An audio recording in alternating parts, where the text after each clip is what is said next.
convidar você que abra a tua Bíblia junto com a gente no Evangelho de Lucas. Chega muito perto. Isso, chega pra cá. Um pouco mais perto dessa mulher bonita, né, gente? Olha só como ela tá bonita, essa mulher. Bom, Evangelho de Lucas, capítulo 18, versículo de número 8.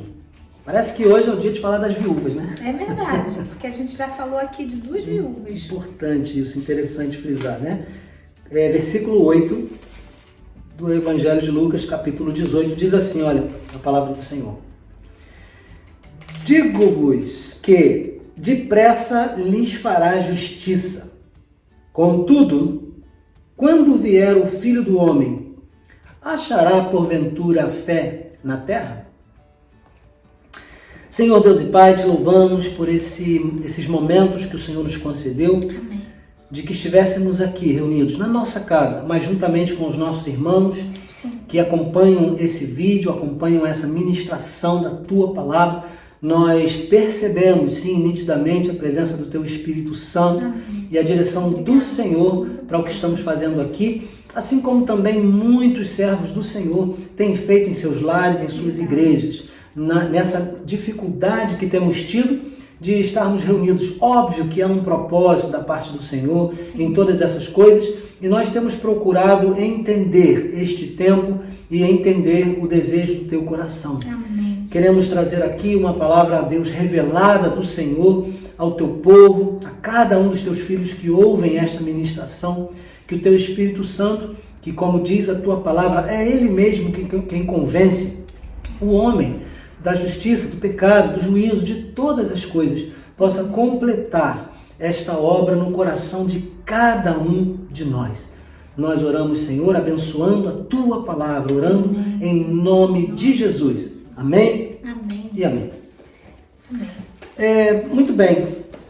O que nós temos visto, né, gente, nesse tempo, temos observado nos últimos anos, em particular da nossa vida ministerial, porque temos andado por muitos lugares, alguns países, né, conhecido muitas igrejas, muitos lugares diferentes, e temos podido observar como é que as pessoas têm muito facilmente se afastado de Deus, têm apostatado da sua fé, não é? Não me refiro somente aos que se dizem evangélicos ou cristãos, me refiro às pessoas de um modo geral, né? Como as pessoas têm se afastado da presença de Deus.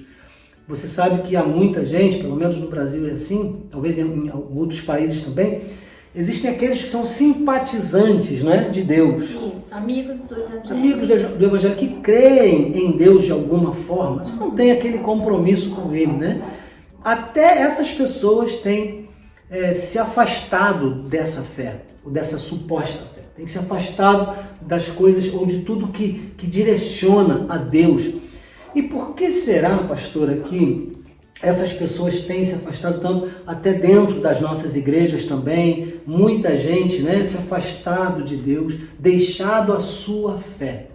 Então nós queremos falar um pouco sobre isso hoje. Que é um assunto muito sério, né? Sim, que você pudesse refletir junto com a gente nesse assunto. Deus mexeu no nosso coração esses dias para falarmos sobre esse assunto tão importante, tão fundamental hoje, para o tempo que nós estamos vivendo hoje. Então, quais seriam os motivos, né, porque as pessoas e o mundo têm apostatado da fé, têm se afastado dessa fé? Quais são esses motivos? O primeiro motivo porque essas pessoas estão se afastando de Deus é porque está escrito.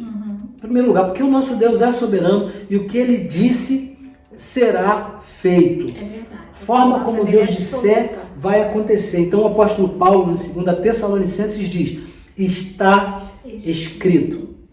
Então não há como fugir disso aqui, né, pastor? Isso. O que Deus falou está falado. E é engraçado porque há algum tempo atrás, o bispo está fazendo assim, né, refazendo a leitura da Bíblia todos os dias, voltando a ler a Bíblia toda, lendo os evangelhos, né? E aí eu perguntei para ele um dia assim, o que você me diz depois de você estar lendo de novo a Bíblia? O que Deus tem trago ao seu coração?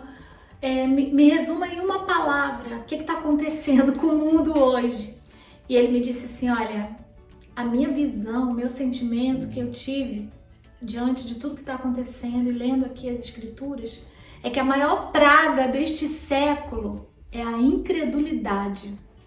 E aquilo entrou como uma flecha no meu coração e eu comecei a compartilhar com algumas pastoras, amigas minhas, algumas pessoas. E isso nunca foi uma verdade, então acho que foi uma revelação assim. Sabe quando vem aquela coisa que você já sabe, mas quando ela é falada, ela parece que vem à existência e você começa a olhar e observar e pensar, olha, realmente essa apostasia da fé, essa incredulidade é uma praga e isso tem contaminado muita gente através de diversas situações. Mas na verdade, pastora, quando você fala que a gente teve essa sensação, essa percepção, e falando com outros pastores, outros ministros, percebemos também que eles têm tido o mesmo sentimento. Claro, o que acontece é que o Espírito Santo sopra tempos e tempos. Dá direção. Aqui com a gente já está falando aí com você há muito tempo. Então isso não é uma exclusividade nossa de entender que estamos vivendo esse tempo, não. Os homens de Deus, os profetas do Senhor, por isso, né? Deus não vai fazer nada sem que antes haja revelado aos seus profetas. E nós estamos alertando para esse tempo, que é um tempo de apostasia. Você precisa prestar atenção nessa palavra, guardar essa palavra aí no teu coração e permitir que ela entre aí e faça morada. É tempo de a gente voltar-se para o Senhor. Então, olha, o Evangelho de João, o evangelista João, declara através, claro, das palavras de Jesus, que neste mundo nós teríamos aflições. E as aflições também são um dos motivos pelos quais ou pelo qual as pessoas têm se afastado do Senhor. Quantas aflições você tem vivido dia a dia? Quantas lutas você tem enfrentado e principalmente agora nesse tempo que nós estamos vivendo? Você pode enumerar aí, sim ou não? Né, pastor? Quantas aflições? Nossa, e aí vem a nossa fé, ela serve justamente para ser usada nesses momentos. Então, no momento de adversidade, no momento de angústia, no momento de tribulação, de aflição, nós precisamos colocar nossa fé em prática, é tirar a fé do bolso e usar. Porque Jesus fala, né? Tem de bom ânimo.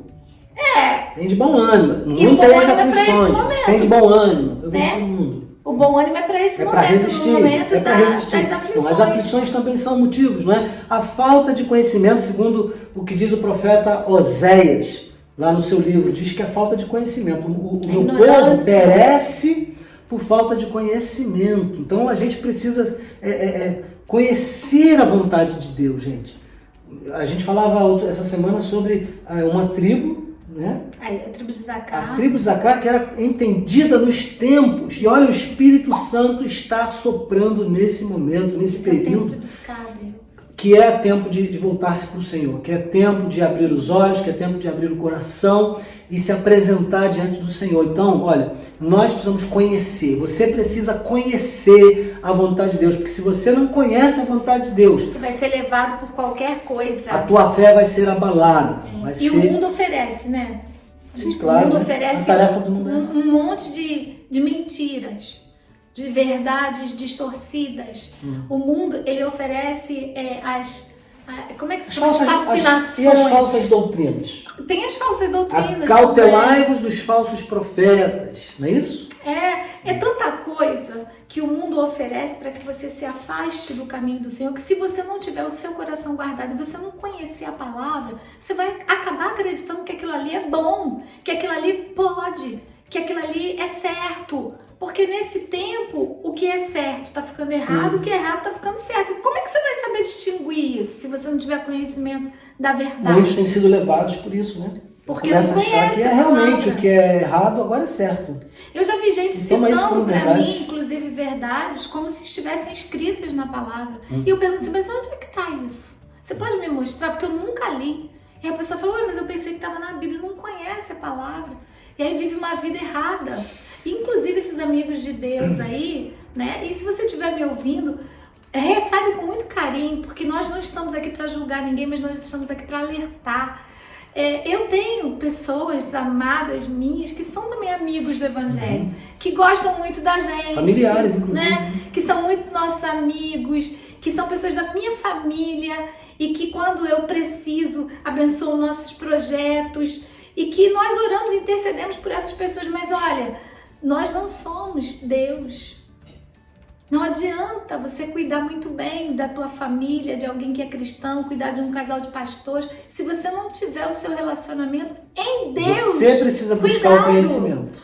Você precisa ter um relacionamento com o Senhor. Não adianta ser amigo do Evangelho, tem que ser amigo de Deus. O que nós estamos ministrando aqui, você precisa verificar se o que estamos falando é de fato verdade. Se a Bíblia diz exatamente isso ou não. Porque tem gente que está sendo levada por falsas doutrinas em função disso. Ouve, retém achando que está correto, mas na verdade é uma grande mentira. Um outro fator, pastora, que tem levado as pessoas a apostatarem de sua fé são as ofensas. Nossa, isso aí é o que a gente mais vê. Nós, inclusive, temos recebido nas nossas igrejas, né, já há muito tempo, pessoas que vieram, foram, eu vou até usar um termo forte, mas abusadas espiritualmente. Pessoas que apostataram da fé porque foram ofendidas. Mas porque permitem, talvez, né? Exatamente, é isso que eu ia falar, porque a ofensa, ela contamina, ela entra dentro de você, aquela palavra, ela entra dentro de você e ela contamina o teu coração. Mas por que a ofensa contamina? Porque eu abro essa porta.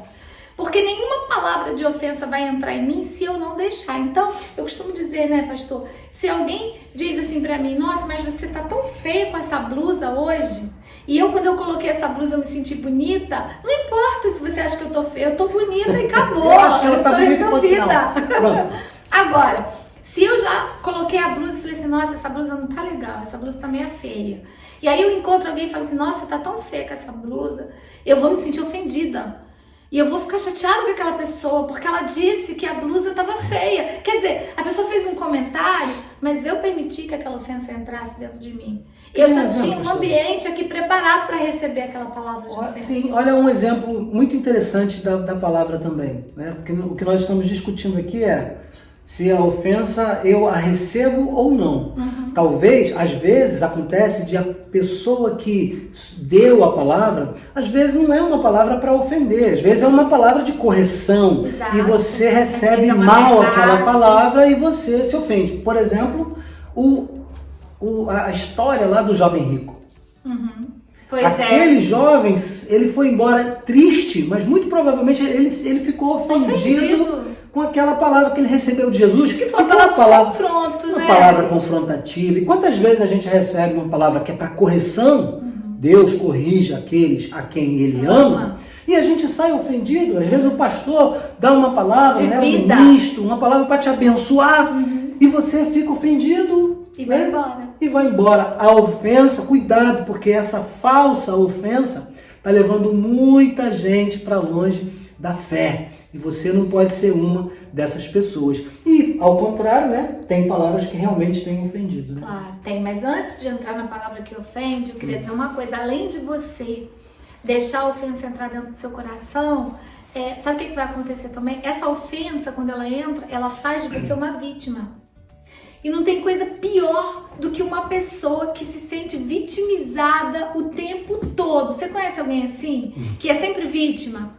Então deixa eu dizer uma coisa pra você. Aqui, esse tempo que nós estamos vivendo é um tempo onde você vai escolher se posicionar. Ou você vai ser cabeça, porque a Bíblia diz que nós fomos chamados para ser cabeça e não cauda. Ou você vai ser o protagonista da sua história, ou você vai ficar se fazendo de vítima, esperando que as pessoas tenham pena de você, que as pessoas orem por você, que as pessoas deem palavra para você, e você não vai se levantar, você não vai orar, você não vai buscar a Deus, você não vai ler a palavra, porque você vai ficar aí com a sua ofensa, você vai ficar aí com o seu estado de vitimização. Pode ser uma galinha em vez de ser uma águia, né? Exatamente, você não é galinha, você é águia. Você foi levantado e chamado por Deus para ser águia, para ser cabeça. Então se posicione em nome de Jesus. Por outro lado, né, pastor, nós falávamos sobre a ofensa que de fato é ofensa.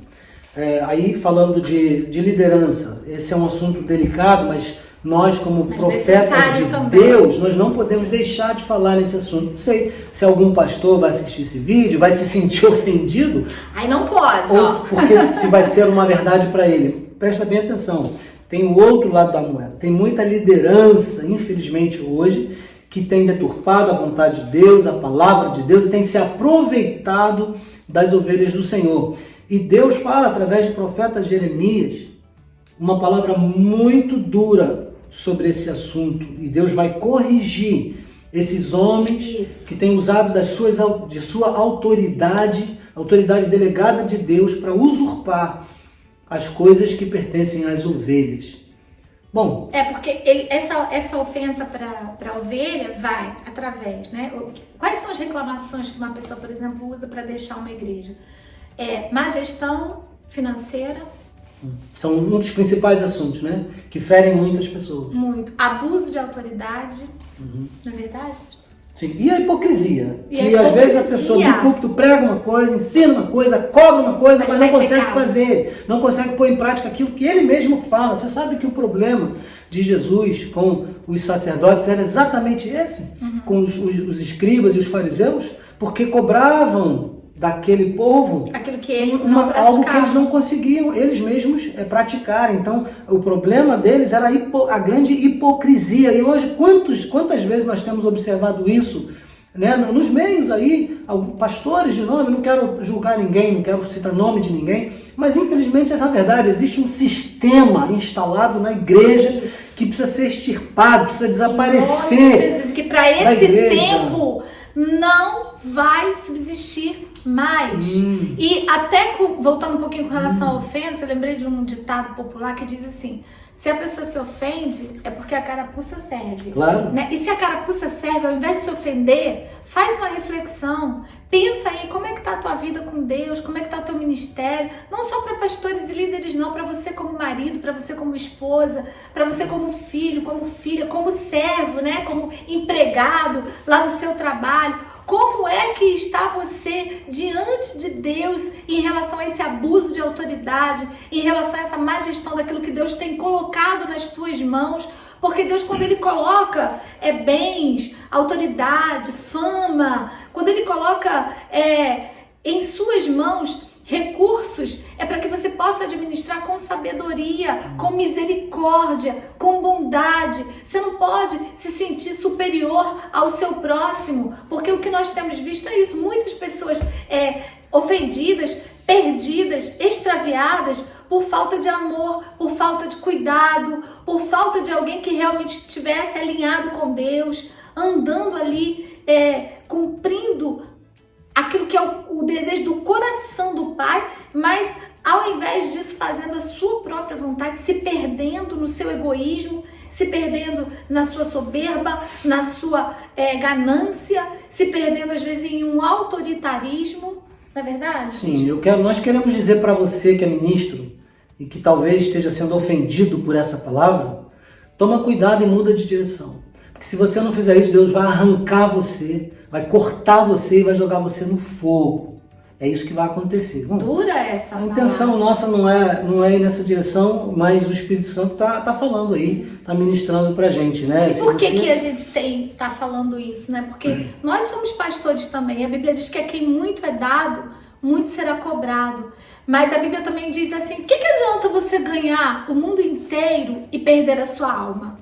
Nós não estamos aqui vivendo essa vida só como pastores. Nós também temos uma alma e nós precisamos cuidar da nossa alma. Nós vamos dar conta a Deus dessas ovelhas que Ele colocou nas nossas mãos, e nós vamos dar conta a Deus também da nossa alma. Então, se nós não formos fiel aqui, queridos, no pouco, como nós seremos fiel a Deus no muito? Se nós não sabemos cuidar daquilo que o Senhor tem colocado nas nossas mãos, você acha que Ele vai deixar você continuar com esse rebanho nas suas mãos, com esse emprego nas suas mãos, com essa família nas suas mãos? Aquilo que nós não celebramos, nós perdemos. Eu quero fazer uma pergunta para você, olha, sei porque está se estendendo esse assunto aqui, mas eu quero fazer uma pergunta. Por que na tua congregação tem pessoas lá miseráveis, talvez, e nesse momento passando até fome por causa dessa quarentena, a impossibilidade de trabalhar, e você está aí com o teu carro, 2 na tua garagem, fazendo as tuas viagens, comendo do melhor, viajando para onde você quer, né? Tendo o que você quer. Não tem nenhum sentido com o que diz a palavra lá no livro de Atos. A igreja primitiva não tem nada a ver com essa igreja que a gente está vendo aqui. Então isso precisa ser cortado. Há tempo ainda, olha, há tempo ainda de consertar. Se você não sair desse sistema, Deus vai cortar você. Ponto, pastor. Ponto. Uma outra coisa que, claro, e uma das mais complicadas é o aumento da iniquidade. A palavra fala sobre isso. E por aumentar a iniquidade, o amor de muitos ia se esfriar. Né? O Senhor Jesus fala isso em Mateus capítulo 24, quando fala sobre o princípio das dores, e é esse tempo que nós estamos vivendo. Tem se revelado, tem se cumprido a palavra de Deus nesse momento, e é um tempo de a gente ficar atento. Então, a iniquidade tem aumentado tanto, é o motivo porque o que é mal se torna bem e o que é bem se torna mal. Né? Essa confusão na mente das pessoas, e isso faz com que essas pessoas se apostatam da fé, se afastem da fé, rejeitem a fé genuína que é a fé em Deus. E isso leva essa mudança de valores, ou seja, de repente eu estou fazendo alguma coisa que é errada, mas eu vejo tanta gente fazer que eu já começo a achar que aquilo é certo. Não, mas tá bom, eu estou fazendo... Mas isso não é assim, a Bíblia não diz que é assim. Não, mas todo mundo faz. Todo mundo tá... E olha só, já fazem há tanto tempo que se tornou bom. As pessoas começam a acreditar na mentira e na sua própria mentira quantas vezes, na sua própria mentira. Toma cuidado, né? Toma cuidado. Precisamos observar essa verdade aqui, essa palavra. Bom, mas vamos voltar para o texto, né? Porque a gente lê o texto aqui e não entramos aqui. O Espírito Santo está levando a gente nessa direção. Mas olha, o texto aqui do Evangelho de Lucas conta uma parábola, né? Descreve uma parábola que o Senhor Jesus ensinava aos seus discípulos sobre uma viúva. Isso. Que, segundo o texto, importunava, essa é a palavra usada, né? Importunava aquele juiz que, segundo o texto, era iníquo. Era um homem que não temia a Deus. Cheio de iniquidade. Não, e muito menos aos homens. Não temia. Era um homem cheio de si mesmo. Era um homem que era dono da sua verdade. E ele simplesmente ignorava aquela viúva, aquela mulher. Bom, isso o que simboliza? Essa viúva, na verdade, ela simboliza a igreja, né? Simboliza hoje a noiva que vai já se preparando, né, para se encontrar com o noivo. Mas dá para fazer esse paralelo porque Cristo morreu, ele ressuscitou, mas ele morreu. Então a igreja naquele momento ali, antes que ele volte, né, para buscar a sua noiva, aí vai ser a noiva. Mas agora aquela viúva, ela estava sem o marido. E ela estava diante de um sistema corrupto. A igreja hoje, ela tem Jesus Cristo, mas nós ainda estamos aqui vivendo debaixo desse sistema corrupto também, até que ele volte. Claro, e essa mulher, ela importunava esse juiz diariamente, né? O texto não é muito específico, mas entendemos que pela palavra que o próprio juiz usa, né, ele usa uma declaração ali para que ela não me importune mais. Isso quer dizer que aquela mulher, ela insistentemente ia na presença daquele juiz para que ele julgasse a sua causa. Muito provavelmente, muito possivelmente, aquela mulher, ela tinha gravíssimos problemas. Sim. Estamos fazendo aqui um paralelo com a igreja, vai prestando atenção. Aquela mulher, muito provavelmente, tinha filhos, porque lá atrás, né, no Antigo Testamento, numa outra situação com Eliseu, numa situação de uma viúva pobre que tinha perdido seu marido, obviamente, e os credores vieram para buscar os seus filhos. Ela tinha que entregar os filhos, né? Como escravos. Como todo povo no Oriente Médio, né? A natalidade é muito alta. Isso. Muito possivelmente aquela mulher devia ter vários filhos. Provavelmente essa viúva também estaria nessa situação, e talvez ela estivesse ali querendo ver com aquele juiz para que resolvesse esse problema. Talvez ela não quisesse ter que entregar os seus filhos, porque era injusto aquilo que estava sendo feito com ela, muito possivelmente, pelo que nós entendemos aqui no texto, né? Mas aquele homem não lhe dava atenção. Porém, pelo fato de ela insistir, a palavra aqui é essa, ela importunava, ela persistia, ela insistia. Ou seja, ela não abriu mão dos seus direitos, ela continuou dentro daquilo que ela cria e ela determinou que a justiça seria estabelecida na vida dela, custasse o que custasse, mesmo acima da iniquidade, porque o juiz iníquo jamais ia estabelecer uma justiça, mas ela não ficou com essa palavra, não. Ela creu e ela continua importunando ele. E o que a gente vê isso hoje em relação à igreja? Então, o papel da igreja hoje, né, a tarefa da igreja hoje deve ser exatamente essa, porque me parece, pelo que nós estamos discutindo inclusive, que a igreja está sofrendo as influências, as más influências dessa liderança podre, que infelizmente está infiltrada no meio da igreja do Senhor. A Bíblia fala sobre, na parábola do joio e do trigo, existe joio no meio do trigo e uma grande parte desse joio é a liderança da igreja. Nós estamos repetindo isso aqui porque muito provavelmente o Senhor quer que isso seja transmitido. O Senhor quer que isso chegue em outros lugares, à vista de líderes da igreja. Não só da igreja, né? Porque esse sistema, ele era um juiz. Nós temos o poder judiciário. O juiz representa um governo. Aí são cargos de autoridade. Então a iniquidade, ela foi estabelecida dentro do governo e quer oprimir a igreja. E olha, se você estiver ouvindo a gente aí do outro lado, nós vamos saber agora, e você vai saber se você é maduro ou se você é menino. Porque quem é maduro recebe a palavra e diz, Senhor, pequei contra ti, e se arrepende. Agora, quem é menino fica ofendido e reage.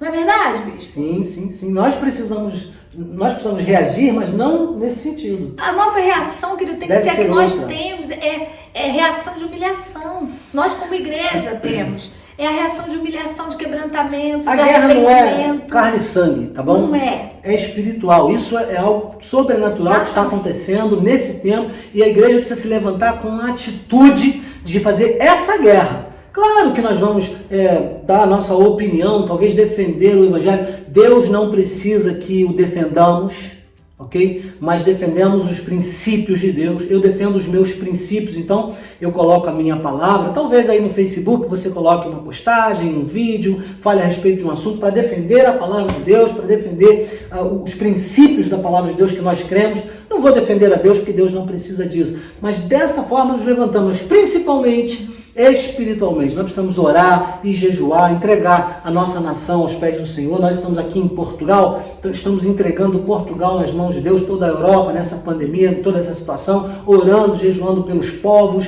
não é? Dessa forma a igreja precisa insistir, importunar, entende? No mundo espiritual, é guerrear contra demônios, contra principados, potestades, dominadores, não é? Frear a ação do inferno. É para isso porque Jesus falou, as portas do inferno não prevalecerão contra a igreja do Senhor. Você que é a igreja, então precisa se levantar nessa postura de resistência e insistência. Você não pode desistir. Aí, pastora? Para que não venha a apostasia. Porque a apostasia é uma coisa que agora, se você não tiver cuidado, você vai cair nela. Sabe por quê? Porque a gente está vivendo um tempo onde não vai mais ser proibido você pensar do jeito que você quer. Você pode pensar o que você quiser, você pode ser quem você quiser, mas não pode falar. Não pode falar. Você não pode agora falar das suas convicções. Você não pode agora falar daquilo que você crê. Porque aquilo que você crê, se não estiver de acordo com o que o sistema crê, então agora você pode ser um contra-lei. Essa será a perseguição que a igreja vai sofrer, aliás, já está sofrendo, né? Nós não podemos ter voz. Bom, mas você está preparado para isso? Se prepara, né? Porque esse é um tempo que Jesus tem falado muito com a gente, e como igreja, nós líderes estamos de acordo, onde nós, pastores, temos que agora preparar o rebanho para receber o noivo, para receber Jesus, para passar pela tribulação, para passar pelos últimos dias. Nós estamos vivendo o início, o princípio das dores, não é, bispo? Sim. É o princípio das dores. Nós temos que preparar a igreja, porque a igreja não está preparada. Aquele evangelho de você ficar pregando só a bênção de Deus, só a prosperidade de Deus, acabou aqui. Essa Páscoa, ela foi um divisor de águas. Em nome de Jesus, entenda isso, foi um divisor de águas. Até aqui, nós vivemos muitas experiências maravilhosas com Deus, tivemos paz, porque a perseguição sempre houve, mas não numa dimensão que vai acontecer daqui para frente. Nós precisamos entender esses tempos. Agora é um tempo de preparação. Eu pergunto para você, você está disposto a sofrer perseguição? Você está disposto a morrer de verdade? Perder sua vida por amor ao Evangelho? Você está disposto a passar pela tribulação? Está preparado para isso? Porque tem crente que nem ficar em casa agora aguentou. Imagina, nem ficar em casa, só pelo fato de não poder ir para a igreja, para cultuar. Já está perdendo a fé. Imagina quando você for perseguido. Eu quero dar então um exemplo. Nós queremos dar um exemplo para vocês de como resistir. E para isso vou lembrar aqui do que o livro de 2 Samuel e também 1 Crônicas narra a história de alguns homens que foram classificados como os valentes de Davi. A Bíblia narra e fala dos detalhes das capacidades daqueles homens. Bom, primeiro, também narra, né, que eles eram homens rejeitados, eles eram homens que tinham dívidas, né? Eram homens procurados pela justiça, digamos assim, rejeitados pela sociedade. Perseguidos. E agora esses homens, só que eles têm qualidades, que a Bíblia narra inclusive que eles eram ambidestros. Eles eram valentes. Tanto manejavam a espada com a direita como com a esquerda, arco e flecha. Eles manejavam fundas com maestria, diz os textos. E esses homens eram os valentes de Davi. Eles estavam ali ajudando, contribuindo com a instituição de um reino segundo o coração de Deus. Sim. E aí Deus acrescentou valor a esses homens, segundo diz o texto bíblico. E eu quero destacar aqui, porque a Bíblia aí fala sobre entre 30 e 37 valentes, que se você lê as qualidades deles, você fica estupefacto, você vê como aqueles homens eram poderosos na guerra. Presta atenção. E todos eles foram transformados em valentes. Eles eram pessoas rejeitadas. Muito impressionante. Iníquos foram transformados em grandes valentes e homens de Deus. Exatamente. Eu não sei se você está aí se adequando, ao que nós estamos dizendo. Talvez você se sinta assim também, perseguido, Esses são o que Deus usa com maior potencial. Esses são os líderes do avivamento. Eu quero destacar aqui Samar, porque me chama muita atenção o que ele fez. Bom, ele estava entre os 3 primeiros daquele grupo seleto de lutadores, de soldados valentes. Ele era um dos 3 principais e ele diz o texto que ele defende sozinho um campo que ali um campo de lentilhas. Sozinho ele mata mais de 300 homens. Ele mata entre 300 e 800, não temos o número aí correto, mas a Bíblia fala sobre isso. Só mesmo sendo assim revestido do Espírito Santo. Tem que ter muita força, muito poder. Para conseguir fazer essa proeza, né? Sim, e esse homem defende com tanta, força, com tanta convicção aquele campo de lentilhas. Verdade. Que aquilo me chamou muita atenção e eu quis dar isso como exemplo porque o que nós estamos começando a viver, vamos ter que ter isso vai aumentar, a gente vai precisar guerrear, é o que nós estamos tentando transmitir para você. Já colocamos os nossos pés dentro dessa guerra. Tempo de perseguição. Assim como Samar e esses valentes, você e eu vamos ter que guerrear. Verdade. E aqui, esse campo de lentilhas nada mais é do que a nossa fé. Você precisa defender a tua fé com tudo que você puder, com toda a garra que você tem. Com todas as tuas forças. Sim, e o que é a fé? O que é a fé? Você não consegue enxergar a fé. A fé é algo que você não pode ver, mas que você tem certeza que está ali. Que você vai alcançar, que você vai conseguir, que você vai obter. E não estou me referindo agora a coisas materiais. Isso são detalhes, porque se nós buscamos primeiramente o reino de Deus, a sua justiça, as outras coisas serão acrescentadas. Então não fica ansioso. Falando aqui de salvação eterna. Não fica preocupado com as coisas do dia a dia ali. Se preocupa com a tua fé, guarda a tua fé.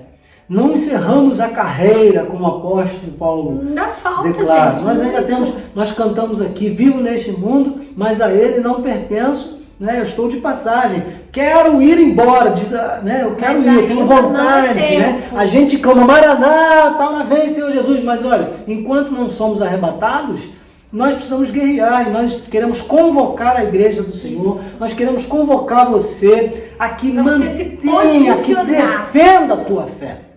Não perca a tua fé. Nós queremos ministrar sobre a tua vida hoje. Nós queremos orar por você. Não se deixe levar, não se entregue. Em nome de Jesus. E esse assunto é um assunto espiritual. É para você entender que é espiritual. Amém. Não é natural. Nós não estamos aqui falando contra ninguém, contra pessoas. Pelo contrário, nós somos seres espirituais. E nós vamos viver aqui nesse mundo de acordo com aquilo que o Espírito Santo de Deus tem para nós. Nós sabemos que essa vida aqui na Terra, nosso apóstolo, o apóstolo Eduardo, uma vez ele fez uma ilustração muito linda. Ele pegou uma corda grande, quem é da CBI aí no Brasil sabe, levou para o altar e pegou um pedacinho assim pequenininho da corda, fez um nó aqui, ele mostrou assim, ó, esse pedacinho aqui é a nossa vida aqui na Terra, mas o restante da corda, que não dava para medir, é a nossa eternidade. Então, esse tempo que nós estamos vivendo aqui agora, e esse tempo da nossa geração, porque cada geração teve uma parte da história com Deus, o nosso tempo agora é o tempo dos últimos dias. É o tempo da preparação da igreja para passar por tudo aquilo que Apocalipse deixou escrito lá e que agora vai se revelar para nós, já tem se revelado. Mas para isso nós precisamos ter fé. Nós não podemos apostatar, não podemos deixar aquilo que nós cremos, aquilo que nós acreditamos. Não deixe que a incredulidade entre no teu coração. E talvez a incredulidade ela não venha só através de uma pregação errada da palavra. A incredulidade ela pode vir por causa das circunstâncias do dia a dia. Ela pode vir porque você ficou doente, aí você acha que Deus te abandonou. Ela pode vir porque você está passando um momento difícil financeiro e você acha que não tem saída para você. Então de que te vale servir a um Deus que quando você precisa Ele não te ajuda? A incredulidade pode vir porque o teu casamento ele está em crise e você se sente ferida nos teus sentimentos e aí você acha que Deus te abandonou. A incredulidade pode vir porque a tua família não é aquilo que você projetou no teu coração, porque os teus filhos não seguem a Jesus e você ensinou eles no caminho do Senhor e aí você começa a questionar a Deus. A incredulidade pode vir porque você perdeu o seu emprego e você achava que aquela porta foi Deus que abriu para você. A incredulidade pode vir porque você se sente abandonado, traído, porque quebraram uma aliança com você, uma pessoa que você serviu, que você ajudou, uma pessoa que você levantou e de repente essa aliança foi quebrada e aí você acha que não vale a pena servir a Deus, não vale a pena continuar no ministério. Muitas são as circunstâncias que a incredulidade pode usar para entrar no teu coração. Mas deixa eu dizer uma coisa para você. Esse é justamente o tempo onde você vai se levantar em fé, onde você vai resistir como aquela viúva que importunava aquele juiz até que fosse feita justiça na vida dela. Nós vamos importunar o mundo. Nós somos aqueles que vieram para... Ai, onde é que estão aqueles que estão alvoroçando o mundo? Somos nós. Nós não vamos nos render. Não, nós não vamos nos entregar. Nós vamos levantar a nossa voz e nós vamos proclamar o Evangelho do Senhor. A verdade, que Jesus Cristo é o único caminho, a verdade e a vida, que só Ele salva. E que nada do que você tem, e nada do que você venha a possuir é mais valioso do que a tua salvação eterna. De que o nosso tempo, o que é o nosso tempo? O que é o nosso tempo? O nosso tempo é a nossa vida. Se você não tem tempo para Deus, você não está compartilhando a sua vida com Deus. Então eu quero te convidar que nesse tempo você se levante. Você que estava aí se sentindo vítima, você que estava aí se sentindo derrotado, desanimado, reclamando da vida. Eu vejo mulheres que estão reclamando porque o marido está em casa. Pense naquelas viúvas. Hoje nós falamos de viúvas. Tem viúvas que estão sozinhas agora dentro de casa. Como elas gostariam de ter o marido ali reclamando? Já pensou nisso? Então deixa de ser vítima. Deixa de reclamar da tua vida. Se levanta. Sabe o que você vai fazer agora? Você vai começar a orar pelas pessoas. Você vai começar a ligar pelas pessoas que estão sozinhas, aquelas que estão sofrendo. Você vai levar comida para aquelas pessoas que estão com fome. Você vai começar a consolar aqueles que estão doentes, perdendo seus entes queridos. Porque enquanto você é igreja, enquanto você faz isso, enquanto você cuida dos outros, o Senhor vai cuidar de você. E a sua fé, ela vai sendo fortalecida de dia em dia, porque Deus é Deus. E nós não dependemos do que Ele faça na nossa vida para que Ele continue sendo Deus. Nossa fé não está firmada apenas no que Ele pode fazer, mas no que Ele é. Porque comigo Ele é Deus, mas sem mim Ele continua sendo Deus. Aleluia!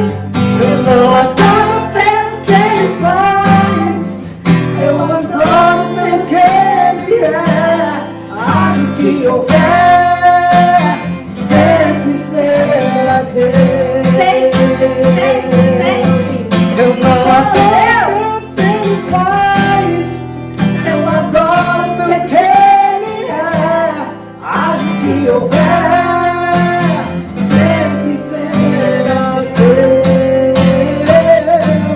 Se Deus fizer, Ele é Deus. Se não fizer, Ele é Deus. Se a porta abrir, Ele é Deus. Mas se fechar, continua sendo Deus. Se a doença vier, Ele é Deus. Se curar do dor, Ele é Deus. Se tudo Der certo, Ele é Deus. Mas se não der, continua sendo Deus. E aí o Senhor vai falar assim, olha, quando chegar aquele grande dia, vinde, benditos de meu Pai, para um lugar que vos está preparado desde a fundação do mundo. Vai valer a pena, querido. Sempre vale a pena servir a esse Deus. Amém? Amém. Que Deus te abençoe, que você tenha aí uma semana refletindo nesse assunto, nesse tema. Que essa palavra fique guardada aí no teu coração. Não deixe a tua fé. Amém. Eu queria pedir, se você tem participado conosco desse culto, eu sei que muita gente tem, porque a gente tem recebido aqui um feedback muito bom. Compartilhe essa palavra, porque essa também é uma forma de você evangelizar, de você abençoar a vida daqueles que precisam receber uma palavra de consolo, de ânimo e junto com a gente estar adorando ao Senhor. Senhor Deus e Pai, nós te agradecemos por esses momentos que o Senhor nos permitiu estar aqui. Quero abençoar a cada um que teve acesso a este vídeo, a essa gravação, a essa ministração que veio do céu, que veio do teu trono. Nós te louvamos porque o Senhor pode usar a quem o Senhor desejar. Obrigado porque o Senhor tem usado a nossa vida e nós continuamos declarando ao Senhor, eis-nos aqui, usa-nos conforme o desejo do teu coração. Certamente o Senhor vai usar o teu povo neste tempo. Nós abençoamos os teus filhos, o teu povo, abençoamos esta cidade onde estamos, abençoamos este país, abençoamos o nosso Brasil, abençoamos o governo do nosso país, porque feliz é a nação cujo Deus é o Senhor. Que a graça do nosso Senhor Jesus Cristo, o amor de Deus o Pai e as doces consolações do Espírito Santo de Deus, nosso amigo, seja com todos, com todo o povo de Deus espalhado por toda a terra, hoje e sempre. Amém. Amém. Que Deus te abençoe em nome de Jesus.